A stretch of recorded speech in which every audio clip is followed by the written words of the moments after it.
क्या जी, सुभाष पाठक जी। आज मंत्रिमंडल में 25 एजेंडों पे विचार हुआ और उस पर निर्णय लिया गया।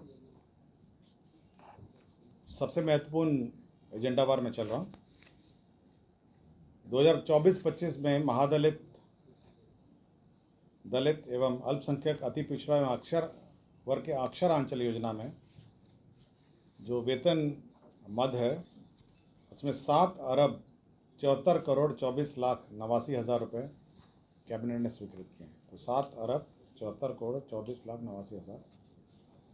आपको जानकारी होगा कि करीब 20,000 हैं शिक्षा सेवक जो महादलित टोलों में काम करते हैं और 10,000 शिक्षा सेवक हैं जो तालीमी मरकज़ में हैं।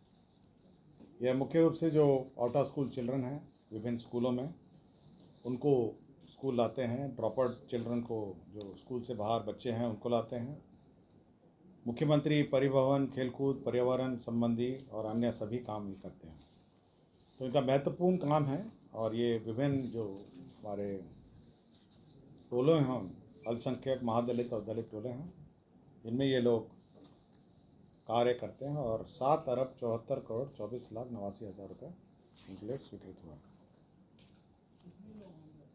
के तालमी मरकज़ हैं और 20,000 हैं आपके शिक्षा सेवक तो महादलित हैं, तो दोनों मिला के करीब 30,000 हैं। मनरेगा में महात्मा गांधी राष्ट्रीय ग्रामीण रोजगार गारंटी योजना, इसमें 2024 की नियमावली स्वीकृत हुई है। आपको पता है कि ये जो योजना है मनरेगा, ये महात्मा गांधी राष्ट्रीय ग्रामीण रोजगार गारंटी अधिनियम 2005 से आच्छादित है, 2005। और इसके अंतर्गत ये एक्ट में ही प्रावधान है कि 100 दिनों की रोजगार की गारंटी सरकार देती है।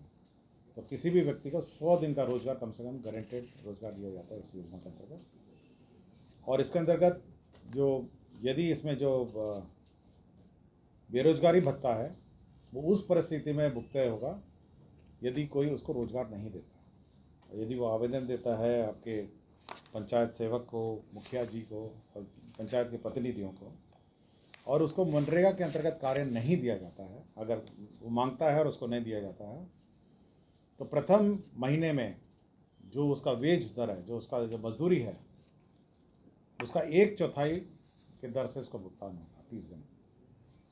और उसके अगले 30 दिन जो है उसको आधा, मतलब जो आपका रोजगार का दर है उसका आधा उसको भुगतान होगा। और इसका कंडीशन है कि पहले तो वो अप्लाई करेगा कि मुझे रोज़गार दिया जाए। ऐसा नहीं है कि अचानक आपको बिना मांगे आपको पैसा नहीं मिलेगा, लेकिन अगर रोज़गार मांगेंगे और अगर रोज़गार मिलेगा तो ये भत्ता दिया नहीं होगा। अगर रोज़गार नहीं दिया जाएगा तो प्रथम 30 दिन में 1/4 भत्ता मिलेगा और फिर अगला 30 दिन में ये आधा हो जाएगा। तो यही इसका प्रावधान किया है। श्रम संसाधन विभाग में 3 प्रकार के पद सृजित हुए हैं। कारखाना निरीक्षक सामान्य, उप मुख्य कारखाना निरीक्षक और मुख्य कारखाना निरीक्षक। तो कारखाना निरीक्षक के 22 पद, उप मुख्य कारखाना निरीक्षक 2 और 1, और अतिरिक्त जो पद सृजन हुए हैं वो है कारखाना निरीक्षक के 4 पद हैं और उप कारखाना निरीक्षक के 4 पद, 8 पद नए जो हैं सृजित। बिहार श्रम आशुलिपिक आशुटंकक संशोधन नियमावली 2024, इसमें श्रम संसाधन विभाग में जो आशुलिपिक और आशुटंकक हैं वो सामान्य प्रशासन के जो गाइडलाइंस हैं उसके आलोक में उनका भी सेवा नियमावली में संशोधन करके है उसी अनुरूप। 15 साल से ऊपर जो हमारी सरकारी वाहन है उसका स्क्रैपिंग, उसका जो रद्दीकरण है, उसके लिए मिनरल मेटल ट्रेडिंग कॉरपोरेशन से करारनामा हुआ था और कि वह सरकार के जितने भी 15 साल से पुराने गाड़ियां हैं उसका स्क्रैपिंग करेगी। अब उसमें एक थोड़ा सा संशोधन कर दिया गया है। पहले वह जो कैबिनेट निर्णय था उसमें यह था कि जो मिनरल मेटल ट्रेडिंग कॉरपोरेशन है वो न्यूनतम दर पर ले लेगी। मिनरल मेटल ट्रेडिंग कॉरपोरेशन ने अब यह कहा है कि जो लोएस्ट बिड अमाउंट है उसी पे वो लेगी, वो न्यूनतम दर पर नहीं लेगी। तो थोड़ा सा संशोधन उसके एग्रीमेंट में हुआ है। बिहार विधानसभा सचिवालय में जो प्रवृत्त बिहार विधानसभा सचिवालय भर्ती एवं सेवा शर्त नियमावली 2018 बनी थी उसमें एक क्लॉज छूट गया था और उस क्लॉज में यह संशोधन हुआ उस क्लॉज में यह संशोधन किया गया है, एक क्लॉज जस्ट ऐड किया गया है कि जो प्रोबेशन के बाद जो सेवा संपुष्टि है वह कैसे की जाएगी, वो उस प्रावधान में नहीं था। अब यह है कि सेवा संपुष्टि विभागीय एग्ज़ाम लिखने के बाद सेवा संपुष्टि की जा सकेगी, यह प्रावधान जोड़ा गया। केवल सेवा संपुष्टि का क्लॉज मिसिंग था।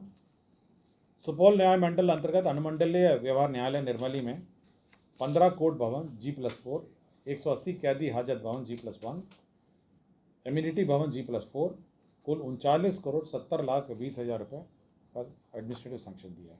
तो कंटिन्यू रहेगा। हाँ। और 100 दिन तक, मतलब आपका लिमिट है, अपर लिमिट 100 दिन ही है, 100 दिन तक रहेगा। जो भी सरकार तय करती है मजदूरी दर, अब ये मैं आपको नियमावली बता रहा हूँ, मजदूरी दर आप वेबसाइट पे देख लीजिएगा। राज्य वेतन आयोग की अनुशंसा के आलोक में राज्य कर्मी को मकान किराया भत्ता, जो मकान किराया भत्ता है, उसमें जो राज्य वेतन आयोग का रिकमेंडेशन था कि जब भी डीए का जो प्रतिशत है 50% जैसे ही पार होगा तो मकान किराया भत्ता का जो परसेंटेज है वो भी चेंज हो जाएगा। तो पटना में मूल वेतन का 20% होगा, बाकी अररिया, आरा, औरंगाबाद, बगहा, बेगूसराय, बेतिया, भागलपुर, बिहारशरीफ, बक्सर, छपरा, दरभंगा, डेरी, गया, गोपालगंज, हाजीपुर, जमालपुर, जमुई, जहानाबाद, कटिहार, किशनगंज, लखीसराय, मधुबनी, मोकामा, मोतिहारी, मुंगेर, मुजफ्फरपुर, नवादा, पूर्णिया, सहरसा, समस्तीपुर, सासाराम, सीतामढ़ी, सिवान और सुपौल, इसमें 10% होगा। अवर्गित शहर जो है उसमें 7.5 होगा और ग्रामीण क्षेत्र में 5 है। इसका जो पुराना दर था, जो ग्रामीण क्षेत्र में 4 था, जो बढ़ के 5 हो गया है। अवर्गित क्षेत्र पहले 6 था, वो बढ़ के 7.5 हो गया है। आपका जो वर्गित क्षेत्र है, जिसको Z वर्ग कहते हैं, वो 7.5 से 10 हो गया है। और फिर आपका वाई श्रेणी जो है पटना जिसमें आता है, वो 16 था, बढ़ के 20 हो गया। आपको लिस्ट चाहिए तो मैं बाद में दे दूँगा। बिहार आकस्मिकता निधि, जो BCF आप बोलते हैं, कंटिजेंसी फंड में सामान्यतः वो 350 करोड़ होता है, 350 करोड़ होता है, और हर साल इसको बढ़ाया जाता है। तो इसको बढ़ा के 10,000 करोड़ कर दिया है, ताकि समय समय पे ये BCF जो एडवांस लिए जाते हैं उसकी सीमा निर्धारित कर दी है। राज्य सरकार ने एक स्कीम लाया गया है, ये RBI, reserve bank of India के रिकमेंडेशन के आधार पर है, और समय समय पर राज्य सरकार ये रिकमेंडेशन के आधार पर चलाती है। यह है कंसोलिडेटेड सिंकिंग फंड, CSF इसको कहा जाता है। आपको जानकारी होगा कि समय समय पे जो ऋण लेती है राज्य सरकार, लोन लेती है, उसके लिए एक सिंकिंग फंड बनाती है। ये RBI के कस्टडी में रहता है ये सिंकिंग फंड, और यदि किसी कारणवश राज्य सरकार डिफ़ॉल्ट करती है अपना जो लोन का रिपेमेंट, तो इस सिंकिंग फंड से उसका भुगतान हो जाता है। तो ये मोटा मोटी यही इसका कॉन्सेप्ट है, और ये RBI का गाइडलाइन है। तो पहले हमारा राज्य सरकार का 3.5% था सिंकिंग फंड, इसको बढ़ा के 5% कर दिया है। तो ये सिंकिंग फंड का जो स्कीम है ये पास किया गया, और ये एक केवल सुरक्षा कवच है। आप जो बोरिंग करते हैं, ये अगर किसी कारणवश आप बोरिंग का पैसा लौटाते नहीं है तो सिंकिंग फंड से वो भुगतान हो जाता है। एक और निर्णय राज्य सरकार ने लिया है, 24-25 में जो राज्य सरकार ऋण लेती है, लोन लेती है, तो जो लोन का, तो 54,298 करोड़ का लोन लेगी, 54,298 करोड़ का लोन लेती है, जिसमें बाजार ऋण है, बाजार से लेती है 48,498, 48,498 करोड़ बाजार से लेती है। नाबार्ड से लेती है 2,700। बाह्य संपोषित परियोजना के लिए ऋण, जो एक्सटर्नली एडेड प्रोजेक्ट्स हैं, जिसमें आपके वर्ल्ड बैंक है, नाबार्ड है, वर्ल्ड बैंक है और ADB है, वो है 2,500 करोड़ है। राष्ट्रीय आवास बैंक, नेशनल हाउसिंग बैंक है, इससे 300 करोड़ है।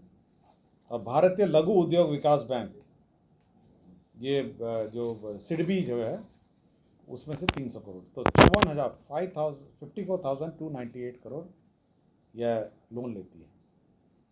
और नेट लोन, जो नवल लोन कहते हैं, नेट जो होता है, वो 26,893 है। इसमें सेट ऑफ हो जाता है जो आप लोन भुगतान करते हैं। लोन भुगतान में आपका 22,392,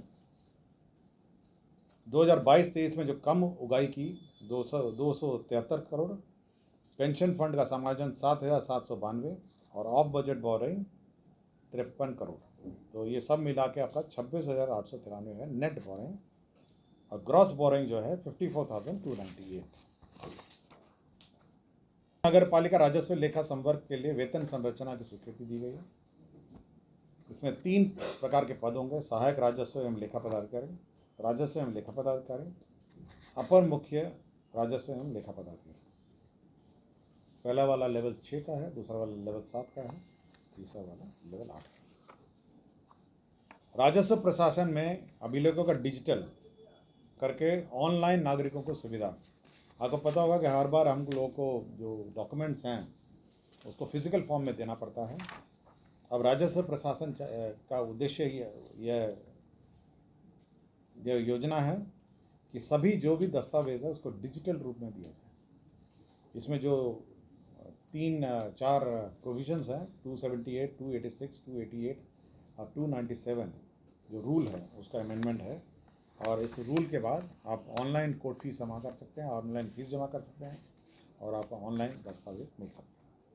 बिहार राज्य में जो ऑनलाइन सेवाएं अंतर्गत ई मापी के कार्यान्वयन हेतु जो आप मेजरमेंट करते हैं, आज के दिन में आपका जो लैंड मेजरमेंट होता है उसमें ETS मशीन का टोटल स्टेशन जो है उसका प्रयोग होता है। उसमें 42 करोड़ 66 लाख का प्रस्ताव था, लेकिन टेक्नोलॉजी बदल गया है। अब ये GNSS रोवर मशीन के माध्यम से यह किया जाएगा, जिसका प्रत्येक का मूल्य 4 लाख का एक प्रस्ताव था, जिसमें जो वित्त विभागीय संकल्प 2140 है, जिसमें पे फिक्सेशन है, अलाउंसेस का फिक्सेशन जुडिशियल ऑफिसर्स का था, उनको भुगतान करने के लिए 1 अरब 81 करोड़ 33 लाख रुपए BCF से एडवांस लिया गया है। तो इन सभी न्यायिक जो पदाधिकारी हैं उनके वेतन से संबंधित बकाया भत्ता है, भुगतान वेतन भत्ता, ये सारे जो भुगतान हैं उनको भुगतान करने के लिए BCF से एडवांस लिया गया। आप जानते होंगे कि जो स्पेशल सर्वे चल रहा है, भू अंजन का सर्वे, बिहार विशेष सर्वेक्षण बंदोबस्ती कार्यक्रम, और उसके जो मानचित्र बनाए जा रहे हैं उनमें करीब 15,847 पद थे, और जिसमें एक नियमित थे 1,339 और बाकी 14,508। तो इन सभी पदों का 1 अप्रैल 2024 से बढ़ाकर 31 दिसंबर 2025 तक कर दिया जा रहा है। तो यह भू सर्वेक्षण जो स्पेशल सर्वे चल रहा है उन्हीं के कर्मी हैं और उनका सेवा विस्तार किया गया। हाँ, ये वही है, वही। हाँ, ये जो नहीं, ये 10,000 वाले तो नए वाले हैं। ये पुराने जो 10,000 से पहले जो बहाल हुए थे, जो सर्वे कर रहे थे, उनका 1 अप्रैल से विस्तार किया जाना था। अब ये 1 अप्रैल से विस्तार कर 31 दिसंबर 2025 तक किए जाएंगे। स्वास्थ्य विभाग का प्रस्ताव था, भारतीय उपचर्या परिषद नई दिल्ली द्वारा निर्धारित मानक के आलोक में राज्य के पुराने 22 ANM एवं पुराने 6 GNM ट्रेनिंग स्कूल में जो पद सृजन है 247 पद सृजित हुए हैं। एक बर्खास्तगी का प्रस्ताव है, आशुतोष कुमार 3 मुंसिफ सह न्यायिक दंडाधिकारी प्रथम श्रेणी बाढ़ पटना, ये निलंबित थे, इनको बर्खास्त करने का प्रस्ताव आया। बिहार वित्तीय सेवा नियमावली 1953 नियम 39 में संशोधन है। यह माननीय उच्च न्यायालय का ऑर्डर हुआ है, और इसमें जो सीनियरिटी का जो निर्धारण है, ये सीनियरिटी का निर्धारण उस स्थिति से होगा जिस स्थिति से जो आयोग है, ये BPSC आयोग अनुशंसा भेजता है, उस स्थिति से सीनियरिटी निर्धारित होगी।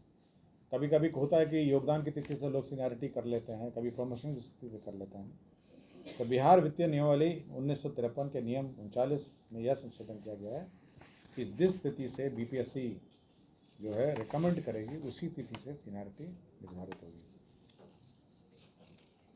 दरभंगा जिले के अंतर्गत भारत सरकार को SIB पोस्ट के लिए ज़मीन सशुल्क दिया जा रहा है, 96,40,500 रुपये के दर से।